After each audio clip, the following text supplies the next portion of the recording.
Merci beaucoup Thierry, merci pour cette invitation. Je suis ravie d'être ici.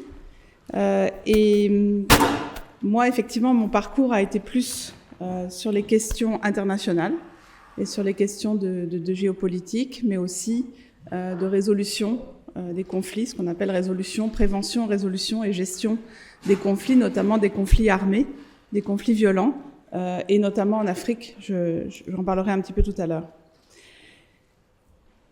Aujourd'hui, je voulais vous parler un petit peu de ce contexte géopolitique dans lequel on est, parce que on est dans un moment de l'histoire, dans une période de l'histoire qui est conflictuelle, qui est tendue, qui est polarisée, et je pense qu'il n'est pas très sage de l'ignorer. Pour rebondir un petit peu sur la présentation qu'il y a eu tout à l'heure, à l'instant, si on veut éviter la guerre, il faut préparer la paix. Et c'est vraiment dans cette optique-là que je voudrais commencer mon intervention. La semaine dernière, j'étais à Berlin et j'étais notamment dans des anciens quartiers de Berlin-Est. J'étais en conférence avec d'autres experts et j'ai aussi rencontré des gens du gouvernement allemand. Et ces personnes me disaient, notre gouvernement, notre administration, elle est dans les bâtiments de l'ancienne Allemagne de l'Est. C'est à côté du grand boulevard qui s'appelle Unter den Linden, qui va vers la porte de Brandebourg. Et cette personne, qui était une personne assez haut placée au gouvernement allemand, disait il faut se rappeler que voilà, ces bâtiments étaient les bâtiments du gouvernement de l'Allemagne de l'Est. Et j'ai senti dans cette réflexion la peur d'un retour en arrière. Finalement, le mur de Berlin, il est tombé en 89, ça fait 35 ans, seulement 35 ans. Et les gens, aujourd'hui, pour toutes sortes de raisons dans lesquelles je vais rentrer un peu plus tout de suite, ont peur d'un retour en arrière ou ont peur de cette nouvelle période qui s'ouvre. Ils ont peur de quoi ? Alors, ils ont surtout peur, évidemment. Ils ont surtout peur donc de la guerre en Ukraine et de l'expansion, de l'impact de cette guerre, des conséquences de cette guerre sur le continent européen, parce que ce qu'on observe depuis 3 ans, et en réalité c'est depuis plus longtemps, mais on a essayé on l'a un petit peu ignoré ces dernières années, c'est le retour de la guerre en Europe. Et on a aujourd'hui une Russie qui est expansionniste, qui est impérialiste et qui est revancharde aussi, hein, qui est animée par une sorte de ressentiment historique.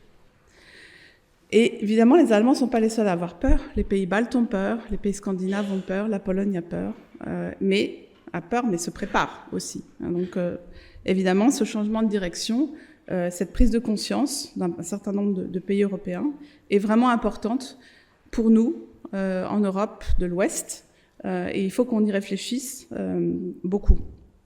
Et dans ce contexte-là, qui est très polarisé, qui est très tendu, on a eu aussi, bien sûr, le retour de Donald Trump à la présidence des États-Unis et tout un déluge d'annonces chaque jour depuis fin janvier qui n'augure pas bien des relations internationales de l'avenir. Là aussi, on a des annonces très brutales et on a quand même aussi un retour d'une tradition américaine qui est l'isolationnisme, le protectionnisme. La guerre commerciale, on l'a entendu ces derniers jours. Mais c'est très brutal, et ce qui transparaît, en fait, ce qui vient de ces annonces, ce qu'on ressent de ces annonces, c'est que ils n'ont pas de problème à détruire des relations existantes. Ils n'ont pas de problème à détruire non plus le soft power américain. On est dans un moment où les États-Unis croient beaucoup au rapport de force assez brutal. On est retourné à un moment de l'histoire, là aussi, qui est très important pour nous, parce que, et j'y reviendrai après, parce que ça détermine l'ordre international dans lequel on a vécu et les règles de cet ordre international.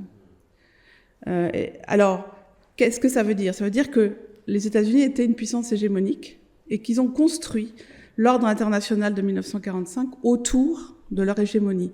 Être une puissance hégémonique, ça veut dire pas juste dominer en termes de force économique, force militaire, etc., mais aussi créer un système dans lequel cette hégémonie est acceptée et acceptable en échange de contreparties. Et ces contreparties, c'est la protection de la sécurité, mais c'est aussi un grand système qui s'est mis en place autour de l'ONU de droit international. de souveraineté, de droit international. La Charte des Nations Unies, elle est une charte qui est censée maintenir l'ordre et la paix internationale. Et cette hégémonie-là, donc, indique une responsabilité. Et aujourd'hui, c'est ça qui est difficile à accepter et à comprendre, c'est qu'ils rejettent cette responsabilité. Maintenant, ils disent, d'une part, la souveraineté sur laquelle beaucoup de pays ont quand même axé leur protection nationale, notamment les pays qui ont été décolonisés en 1960. Tous ces pays-là, pour eux, la souveraineté, c'était très important. Et là, tout d'un coup, on dit, on envahit l'Ukraine, on envahit et pourquoi on ne prendrait pas le Groenland, le Panama, et d'ailleurs le Canada, etc. Enfin, c'est quand même une révolution. Et par ailleurs, il y a des tas de problèmes de droit international qui se posent dans notre entourage en Europe, notamment notre voisinage sud, avec la guerre qu'il y a aujourd'hui à Gaza. Donc, qu'est-ce que ça veut dire que quand les États-Unis disent qu'ils ne veulent plus cette responsabilité? Ça veut dire que ça affecte l'ordre international, donc le droit international. Et le droit international, c'était un système qui protégeait quand même les pays plus faibles, en fait. Donc, aujourd'hui, on est dans une situation où la mondialisation économique est remise un peu en question. Pourquoi elle est remise en question? Parce qu'ils se sont rendus compte, en tout cas c'est leur raisonnement, que la mondialisation avait beaucoup profité aux pays émergents, et notamment à la Chine, mais qu'en contrepartie, la croyance qui faisait qu'on allait pouvoir démocratiser, libéraliser ces systèmes politiques était infondée. Donc il y a eu des croissances, mais il n'y a pas eu nécessairement de libéralisation, entre guillemets, politique. Donc il y a ça. Et on est en train d'y revenir un peu. Et puis, il y a cet impact sur le droit et l'ordre international. Pour nous, en Europe, qu'est-ce que ça veut dire? Ça veut dire que ces 80 ans d'alliance atlantique, ils sont quand même en péril. Cette alliance atlantique, elle est en péril. On a vécu la construction européenne à travers cette protection et à travers cette alliance. Ça nous a quand même beaucoup protégés, beaucoup encouragés en Europe à unifier, à rendre plus cohérent ce projet européen. Et comme je disais tout à l'heure, cette loi de la jungle, en fait, c'est une destruction spectaculaire de relations entre pays, de relations de coopération entre pays. C'est très important. Aujourd'hui, ce système international qui, en 89, s'était ouvert, moi j'ai vraiment vécu cette période-là complètement. En 89, il y a eu la chute du mur, la fin de l'Union soviétique, et à un moment donné, on a commencé à recroire de nouveau à la coopération internationale.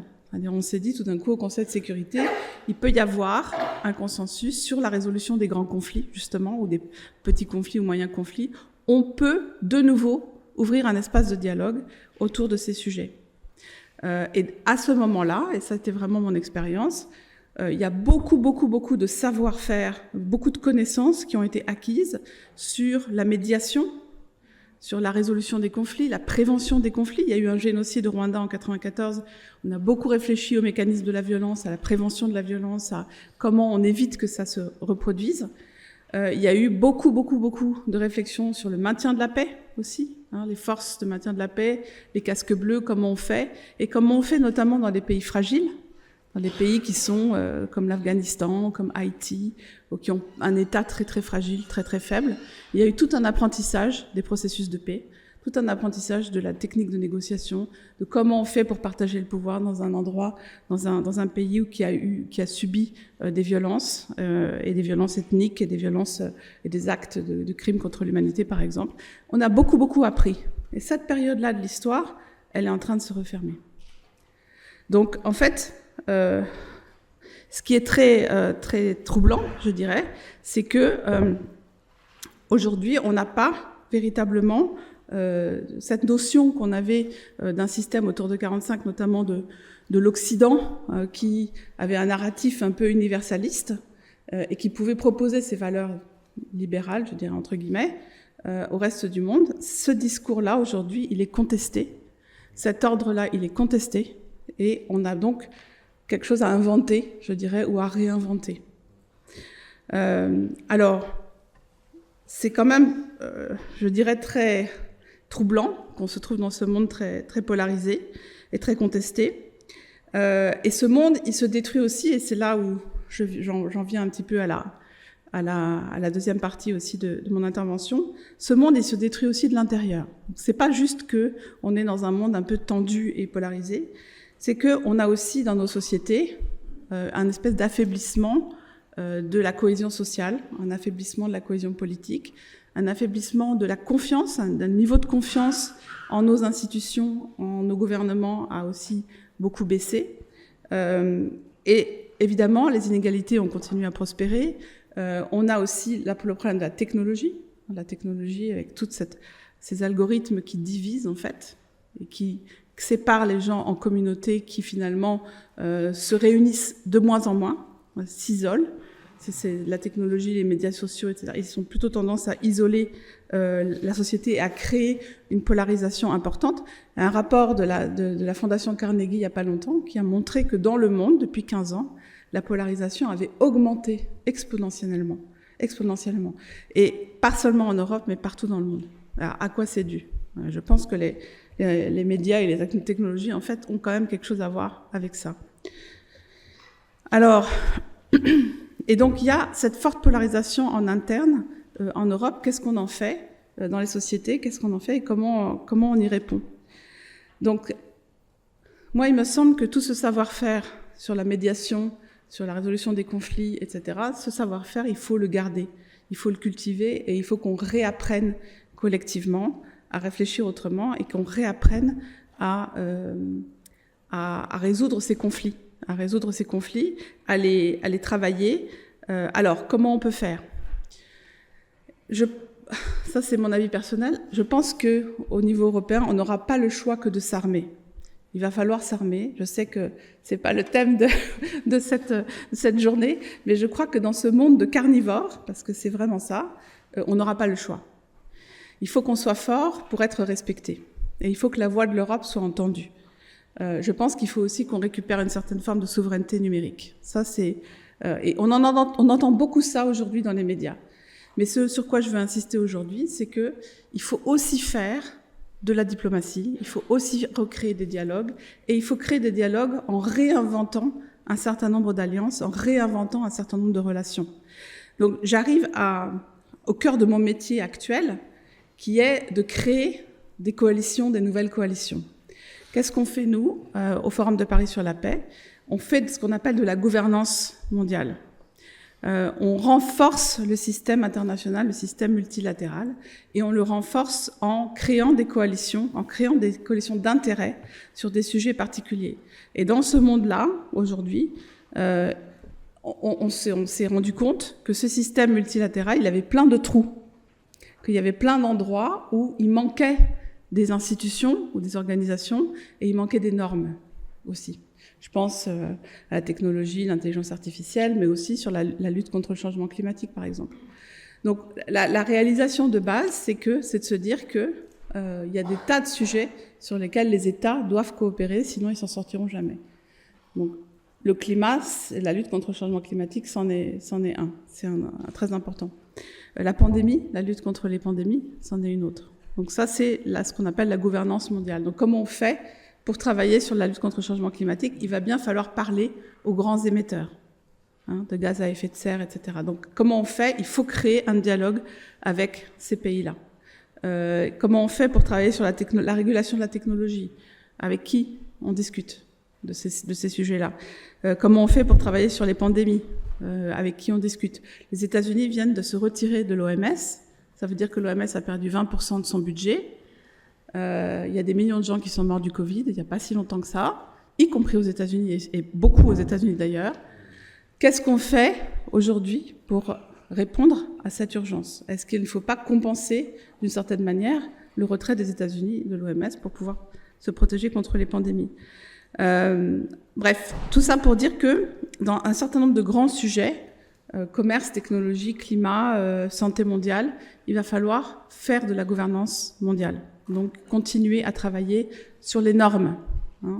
Et l'Europe est une puissance, et ça, je veux vraiment insister là-dessus, c'est une puissance normative. C'est une puissance qui est importante dans le monde aujourd'hui parce que c'est une puissance normative. Et il faut soutenir, en fait, ce rôle-là. La norme, aujourd'hui, c'est la puissance. On voit très bien, je ne sais pas si vous avez entendu les discours de J.D. Vance, du vice-président américain, récemment, au sommet sur l'intelligence artificielle en février à Paris, ou à la conférence de sécurité de Munich plus récemment. Là où il attaque vraiment les Européens, c'est sur la régulation des technologies. Il dit, ce que vous appelez, vous, la désinformation, en fait, c'est la liberté de parole. Hein, vous ne pouvez pas empêcher les gens de s'exprimer. Et donc, c'est vraiment sur les valeurs et la façon dont l'Europe réagit qu'il a attaqué vraiment là. Donc, c'est là-dessus qu'il faut être fort, en fait. Donc, j'emploie volontairement ce langage de la force parce que c'est important. La norme, c'est aussi un élément de puissance. On va célébrer les 10 ans des accords de Paris, là, bientôt. Les 10 ans des accords de Paris, c'est aussi très important. C'est un élément normatif qui n'était pas contraignant. C'était pas contraignant, les accords de Paris, mais cet élément-là a eu un impact quand même sur le comportement des différents États, etc. Ça a eu un impact normatif, malgré tout. Donc, il faut qu'on continue à faire ce genre de diplomatie-là. Il faut qu'on préserve, en fait, ce multilatéralisme. Alors ensuite, nous, à notre niveau, au niveau national, il y a toute cette connaissance, toute cette pratique, je dirais, de résolution des conflits, de prévention des conflits, qu'il faut qu'on mette en route. Et pour vous parler de ça, je vais commencer par une histoire que j'ai vécue, qui concerne Mandela, Nelson Mandela. J'ai été pendant longtemps au Burundi, et au Rwanda, et au Congo, en fait, dans cette région qu'on appelle la région des Grands Lacs. Et vous savez qu'il y a eu un génocide entre les Hutus et les Tutsis en 1994 au Rwanda. Il y a eu 2 guerres au Congo qui ont impliqué la moitié du continent, ou les 3/4 du continent africain, mais aussi un certain nombre d'acteurs qui étaient au-delà du continent africain. Et il y a eu une guerre civile au Burundi qui a fait 450 000 morts, qui était aussi entre l'armée et des groupes rebelles, qui avait aussi une composante ethnique, puisque au Burundi, c'est à l'inverse du Rwanda, c'est un gouvernement minoritaire, plutôt dominé par les Tutsis, qui a gouverné une majorité qui était plutôt Hutu. Donc un peu l'inverse, la politique inverse de celle du Rwanda. Et ce processus, cette région était ensanglantée. Le génocide au Rwanda, 1 million de morts, 450 000 morts au Burundi, des millions et des millions de gens déplacés en RDC, Congo-Kinshasa, beaucoup de massacres directs, mais aussi de campagnes de viol de masse. Enfin, vous avez entendu parler de ça dans les médias. Donc, une région très, très, très, très ensanglantée.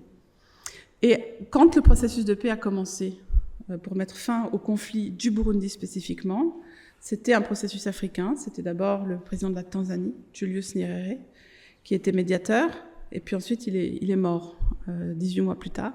Et c'est Nelson Mandela qui a décidé de devenir le médiateur.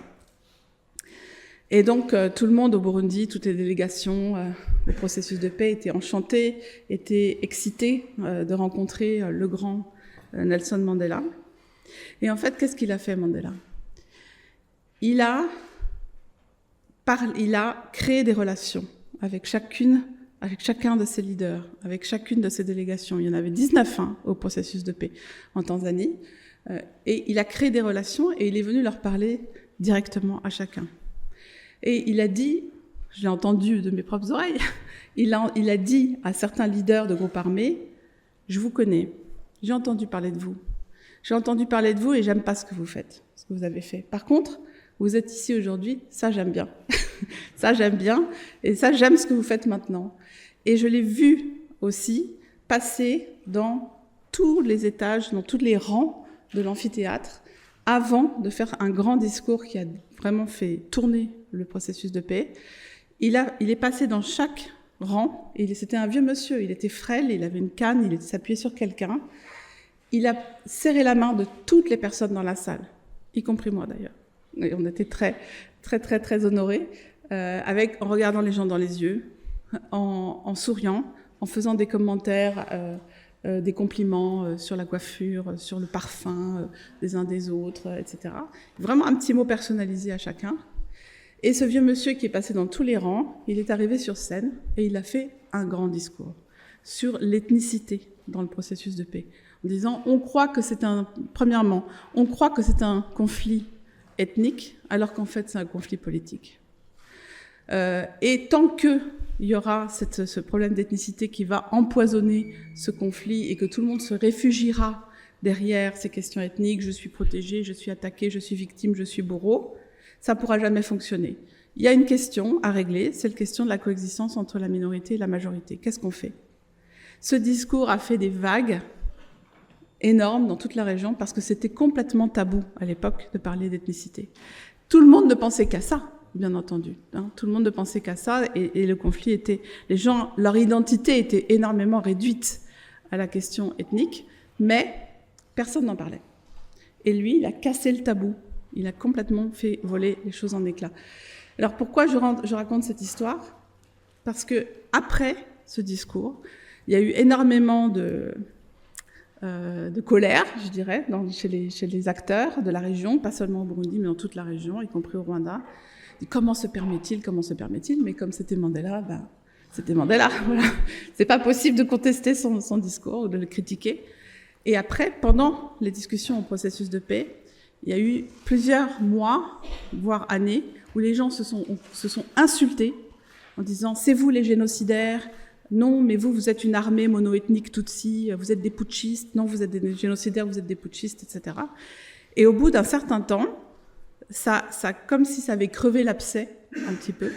Et au bout d'un certain temps, ils se sont rendus compte que effectivement, il fallait partager le pouvoir, parce que c'est bien ça dont il s'agissait quand même, pour ces leaders, il fallait bien passer par reconnaître la reconnaissance que l'autre existait, que l'autre partie existait, et que l'autre partie avait aussi des victimes dans ses rangs. Et une des choses qui, moi, personnellement, m'a le plus touchée pendant ce processus de paix, c'est de voir à quel point les individus s'étaient transformés au fur et à mesure des années et au fur et à mesure de ces confrontations et de ces dialogues. Et vraiment, ça, c'est un message que j'ai retiré, très fort, que j'ai retiré de tous ces processus qui étaient quand même très difficiles. Je veux dire, c'était des discussions très difficiles, il y avait beaucoup de victimes, beaucoup de bourreaux aussi, beaucoup de sang sur les mains, et puis des crimes vraiment très, très graves. C'était des crimes de masse. Mais il y a quand même eu des négociations. Et il y a quand même eu un accord de paix qui a tenu par la suite. Et ça, c'était vraiment très fort. Une personne que je connais, qui était un militaire, m'a dit un jour, au bout d'une longue conversation, que grâce à ce processus de paix, il avait compris qu'il avait lui-même fait des erreurs. Et il m'a dit, au moment où j'ai fait tirer dans la foule, je cite, c'était le début de la guerre, j'ai vu que les villageois avaient peur et venaient nous attaquer avec des pierres, et j'ai eu peur et j'ai fait tirer dans la foule. Il dit, maintenant, je suis prêt à faire face à la justice, parce que j'ai compris que c'était une erreur. Et en fait, toute cette transformation dans les processus de paix, qui dure, je veux dire, ça se fait pas comme ça avec une baguette magique, mais c'est des transformations qui font que les gens se confrontent les uns aux autres, et que la polarisation, qui est je dirais aussi leur mémoire historique, leur façon d'interpréter l'histoire, elles se confrontent et finalement, elles se transforment. Ils ont fini par reconnaître les uns les autres que tout le monde était victime, mais pas seulement bourreau, que c'était pas blanc et noir, que c'était pas le bien et le mal, que tout le monde avait commis des crimes et qu'il fallait bien réussir à vivre ensemble. Et donc, pour moi, je suis sortie de cette expérience complètement transformée moi-même. Donc et je l'ai gardé et chéri, je dirais, dans ma tête pendant très longtemps. Et je pense qu'on peut tirer des leçons, en fait, de ces expériences. Aujourd'hui, même dans nos sociétés, il faut travailler à la contre-polarisation. Il faut résister à la polarisation. Et c'est facile à dire, parce qu'il y a des trucs qui sont inacceptables, parce qu'il y a des débats politiques inacceptables, parce qu'il y a des gens qui ont des positions inacceptables, etc. Mais si on ne travaille pas à contrer cette polarisation et à retravailler un peu, comme on dit, ça me vient en anglais, across the dividing lines, donc de l'autre côté de l'équation. Il faut aller voir les gens avec qui on n'est pas d'accord. Il faut construire des coalitions avec des gens avec qui on n'est pas d'accord. Ça prend du temps, c'est pas facile. Mais quand elles sont construites, ces coalitions, elles sont très puissantes. Elles sont légitimes, elles sont crédibles, elles ont un impact. elles sont le meilleur atout qu'on a pour résister à la polarisation et à recréer une forme de confiance. Donc il faut croire au dialogue et il faut éduquer à ça. Éduquer à l'anti-polarisation, éduquer à la paix. C'est pas la paix au sens grand sens du terme. C'est vraiment au dialogue. Il faut croire au dialogue, etc. Parce que si on est divisé, on est faible. Et pour revenir à mon premier point, on est aussi manipulable, très manipulable. Donc je crois qu'il faut vraiment réapprendre nous ces méthodes de résolution et de prévention des conflits pour être plus forts ensemble et pour pouvoir résister aussi aux pressions extérieures et au monde qui nous entoure, qui, je pense, dans les années à venir, va pas être très facile à vivre. Voilà.